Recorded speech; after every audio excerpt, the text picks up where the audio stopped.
Okay, well, hello, everybody. My name is Matt Difanis. I have the honor of serving as the 2020 National Association of REALTORS Professional Standards Committee Chair, and I am pleased to be joined today virtually by this year's Vice Chair, and I'm going to let him introduce himself so the camera switches over to him. Hello, everyone. Committee members, I am Mark Mansour. I am your 2020 Vice Chair of the National Association of REALTORS Professional Standards Committee. So Mark is coming to you from his office in West Virginia, and I am based in Champaign, Illinois, and Illinois does have more than just Chicago. So my metro area is about 130 miles south of Chicago, surrounded by cornfields, but home to the University of Illinois. So I am representing today. So Mark and I wanted to spend a few minutes together so that all of you would get a little bit of a better sense of who we are. When we're in our meetings in person, we do our best to kind of work the room, and we're missing the fact that we can't do that. And the other thing is, just like the situation a year ago when I was named vice chair, I did not know Lee York, my predecessor, at all, and only got to know her at that moment. Same thing with Mark and me. We didn't know each other prior to his being named vice chair. And because of a lot of meetings that are no longer happening in person, he and I have spent very, very little time together. So he and I will legitimately cover some new territory that, learning some stuff about each other, but we also want to make sure that you're able to sit in on this conversation and get some sense of who the heck is it that the leadership has seen fit to put on the dais, the virtual dais at Pro Standards. So Mark, you and I come, let's start with a little personal bio. So let's hear about you and your family. Live in Huntington, West Virginia. I am right on the border of Ohio and Kentucky. So, of course, I'm a broker of all three states. So we're southern Ohio, easternmost part of Kentucky, and the western part of West Virginia. So live in Huntington, West Virginia. Been here for 51 years. I just told my age. Went to Marshall University. So we have Marshall University here in our area. And grew up in the grocery business. Family had a small grocery business, and so worked every facet of the grocery business ever since that, you could actually legally pay me payroll. So I started to work at 9 years old. And I did everything from produce to cutting meat, which that is my, I miss cutting the meat. I could cut a whole fryer chicken up in 8 pieces in 60 seconds, and I still have all my fingers. So then I got into real estate in 1999 in the business. I'm married, been married since 2000, and actually, let's just call it 2002. We got married in 2008. And I have a great son named Zach, who's in the business as well. Oh, okay. That's awesome. And I saw, because I was doing a little intel, I saw that your dad was first generation American born, and my dad was first generation American born. Tell me a little bit about that. Actually, both of my grandparents, both my mom and my dad's parents, both came from the same little community in Lebanon called Ras Beirut. And all four came over Ellis Island.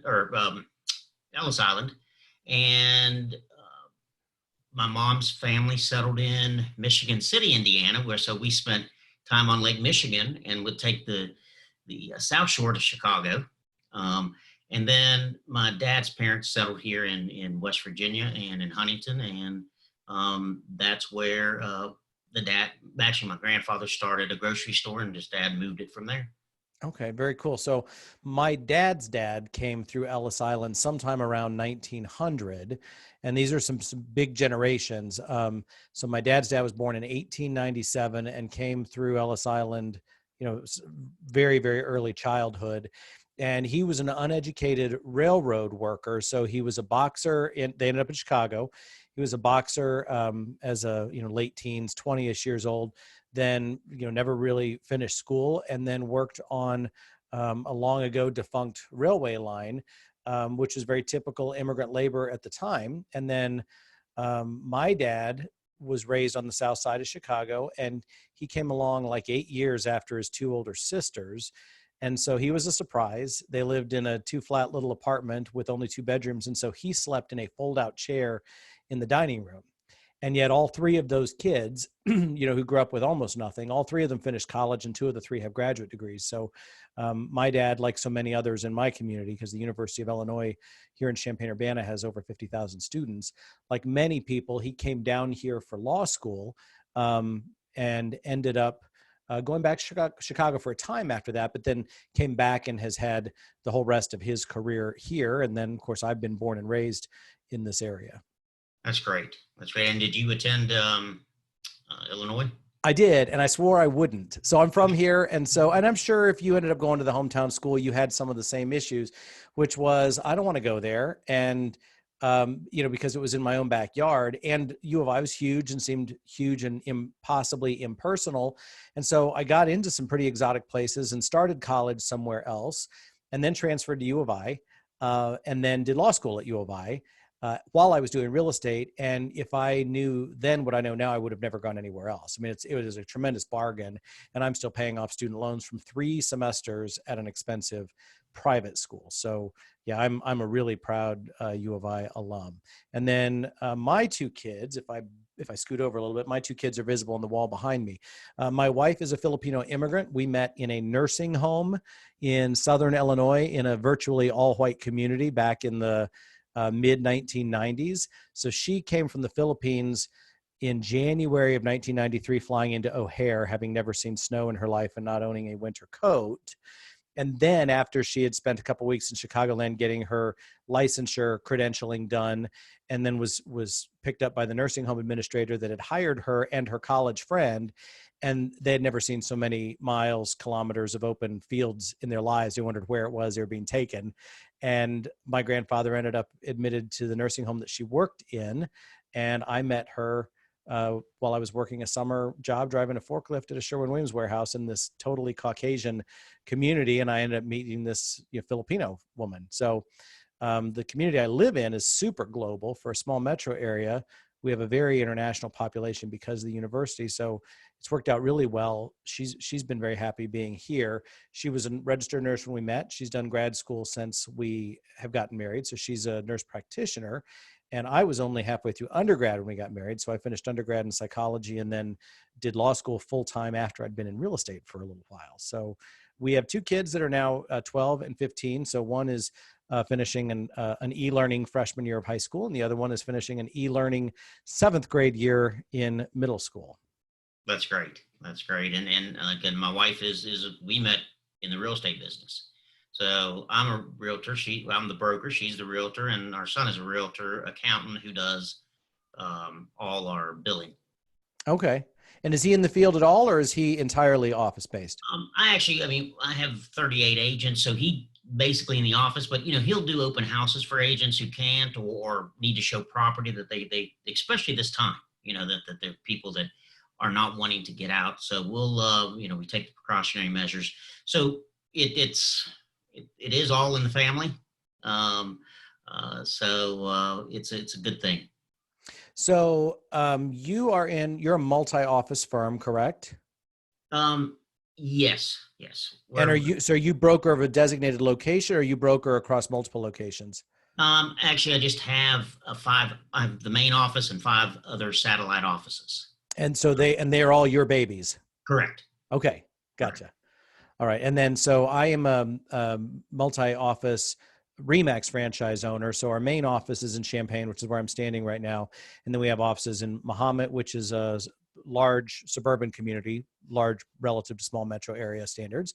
And then one in Monticello, which is in the next county over, also sort of a quiet bedroom community. So 3 offices. The one I'm standing in is our largest. And then I am, and I know you are too, I want to talk about that. I am a boots on the ground practitioner. So I'm a multi-office owner.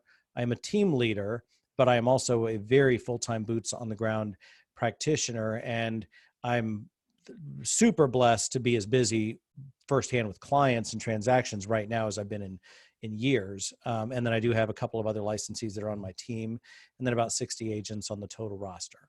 That's great. That's great. And on sticking with the professional, are you just licensed in Illinois, or do you? Yes. Yeah, no, that's a good, because since you straddle not 2, but 3 states, in my market area, Indiana going to the east, there's the Danville market, which is a very, very small metro area, but there's Danville and then the Indiana state line beyond that. So I'm less than an hour from the Indiana state line, but my business is almost entirely done within a 3-county region: Champaign, the county immediately north, the county immediately west. So yeah, so a couple interesting demographical issues with my market area, where my whole metro area is about 250,000 people, 220-ish in Champaign County.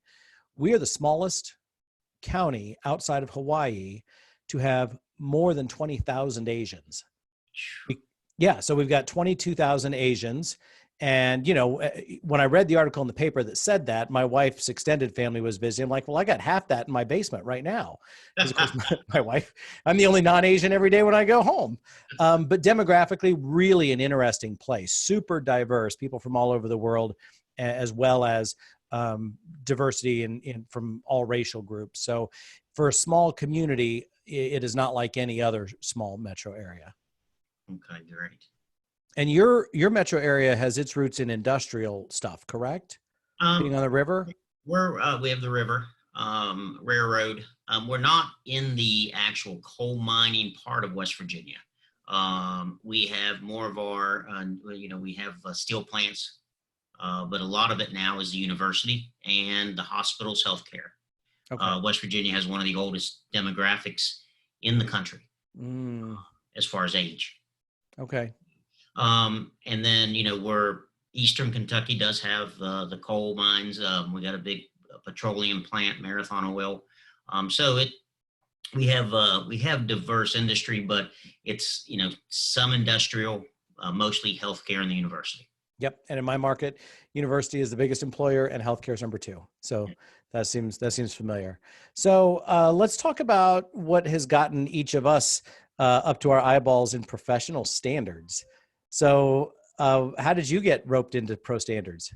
I was just on some of the highlights. I was our local president in 2006, our state president in 2012. I was the regional vice president for Region 3 in 2018. But in 2006, I took over our local orientation. And so when I started teaching the orientation, of course, it had the section of the Code of Ethics. And then I got on our state board. I was a director on our state board before moving up the chain. And we created a WVAR, West Virginia Association of Realtors Task Force for Education. And so I was one of the first teachers. And ever since then, we had Diane Disbrow a few times, and she inspired me a lot to get out there and teach. She came in and taught our state committee. So I know Diane real well. And she, I just started teaching the Code of Ethics and going to the hearings and sharing. I think I was our chair 6 times through our state. So it really, that part of our industry is, they say that, always love the DC meetings because maybe I'm a political junkie, but I am a Code of Ethics junkie. And that just, I can't, it excites me and I love it. I mean, I want that part. So, I mean, I teach, we have CE and the 2.5 hours NAR. So probably since 2007, Matt, I probably have taught. Now let me tell you, in the state of West Virginia, our membership for the whole state is 2,850. So after all these years of teaching the quadrennial, then the biennial, now we're in the triennial, I'm probably 6,000 to 7,000 in-class students. I mean, throughout the years. Because, I've taught as low as 30 people at a board and as high as 200. So it just, the Code of Ethics, I guess you can label me as a Code of Ethics junkie. Yeah, the funny thing is, as you said that, and I, smile came across my face as you said it, because I'm like, we're both biased because obviously we like it and have ended up in a leadership role in Code of Ethics. But I'm like, if we had more Code of Ethics junkies in our industry, the world would be a much better place. I mean, that's obviously we always find ourselves preaching to the choir in the professional standards meetings. Well, so I ended up, I got married at a very young age, halfway through undergrad. My wife already had a real job at that point. And um, we bought our first house when I was, I think, 21, and that got me really interested in real estate. And so I took the pre-licensing coursework the same semester I was finishing up at the U of I as an undergrad, and then got my wife to give me a short leash to go try that as a profession, which I did for, I don't know, a couple of years, and it was not making anything that could even charitably be characterized as a living. And so the short leash was all used up. And she was like, and now you're going to go do something else. And so I applied for and did get into law school. Interestingly, had not gotten into law school right out of undergrad, reapplied a couple of years later and managed to get in. So I started in law school, was still doing real estate, and managed to double my business while I was in law school, which was kind of eliminated the income justification for changing careers. So I did finish law school, and at that point had zero desire to even seek to get licensed, because I didn't want to take the 2 months off for bar review, and had no intention to practice, and already liked my self-employment autonomy and did not want to go to the bottom of the peon food chain in the world of legal practice. So the funny thing about Pro Standards was, when I first came through my local leadership, I was local president in 2012. So, 2010-ish would have been when I started on that executive committee, and only then first started, that's 12 years into my career, and only then first started any involvement with my state association. And I'd never even been involved with Pro Standards at the local level, but as the staff at the Illinois Realtors, I think, got to know me, our Pro Standards administrator, who is just phenomenal, her name is Becky Caraher, I get the distinct impression she realized, we've got this guy with a law school education who would be a really good chess piece to put on the board for Pro Standards. So I sat as a panelist on one hearing at the state level, and then have chaired, I think, every other panel I have ever been a part of. And so, I have joked to people, if I had known many years ago that if I played my cards right and finished a top tier legal education, that if all the stars aligned, I could volunteer to be a Pro Standards hearing chair for mileage reimbursement and the occasional free lunch. I mean, what's better than that? But you start to get really deep into, we care about it. I mean, that's the biggest reason that you and I are both here. We devote a lot of time to it because, like anyone who got on our committee, we know our committee is big. And to those of you on the committee watching, because it's big, it's necessarily not as personal as we would like. But this is super selective. So it's hard. It's easier to lose track of that because we got a couple hundred of us in our group. It is incredibly selective. I didn't fully appreciate that when I had checked the box as Pro Standards as my first committee choice a few years ago. But just getting onto the committee as a committee member is a huge deal. And it's a tremendous honor to get to lead a group that collectively, is the keeper of the code. And I think my first year on the national committee was 2009, and I didn't realize what an honor was to be in that room. When I first walked in in DC at the Omni, and I saw all these people, and I sat in the back. Actually, I didn't know I was supposed to come up front. But it is an honor, and it just turned me even more. So I mean, that's basically why I love this. I love doing it. So, and I know you do too. Yeah, the people that are dyed in the wool, that are sitting in those chairs when we have in-person meetings, and the ones that we hope are going to watch this conversation on the hub, those men and women have such an outsized impact on not just the industry and how it functions, but I would say equally important, on the reputation of our industry and how it is perceived by others. So, I really don't feel like that can be overstated. We look at things like that Newsday Fair Housing expose from several months ago, and our trade organization decades ago was on the wrong side of fair housing. And, for the last 7-8 years, we've been on the cutting edge, having things like sexual orientation and gender identity enshrined in our code as protected classes, even when to this day, there are many jurisdictions that don't protect those classes. So fortunately, both because I think it is now hardwired into our organizational DNA and has been for a long time, and also because it was true that, NAR leadership was able to immediately come out and make very clear that, they were appalled by those allegations, and that is not who we are. And so fair housing has, in my journey in state leadership, fair housing ended up being an unlikely hot button item that became a real passion of mine. And it actually, of course, dovetails with the code of ethics, since it's enshrined in that document. And as we saw last year, and it wasn't my initiative, but I was thrilled to support it, the standard of practice that clarified that those fair housing protections extend to the world of cooperation outside of just the Article 10 fair housing article. So that's just one of many areas of pro standards that is significantly meaningful to me, and that I've already heard from other people across the country that reached out to say that it's super important to them. So I could with that, and knowing, talking to you in in San Francisco and at our meeting in Chicago in August last year, I knew you were very on top of the fair housing. So is it safe to say that Article 10 probably is one of your favorite articles? Yeah, it's interesting because, you say favorite, but it's like the thing is, as we now know, particularly those who were tuned into NAR during 2018, that was the year I was a state president. We had a lot of 50-year Fair Housing Act commemoration, and NAR did a tremendous job at the national level as well.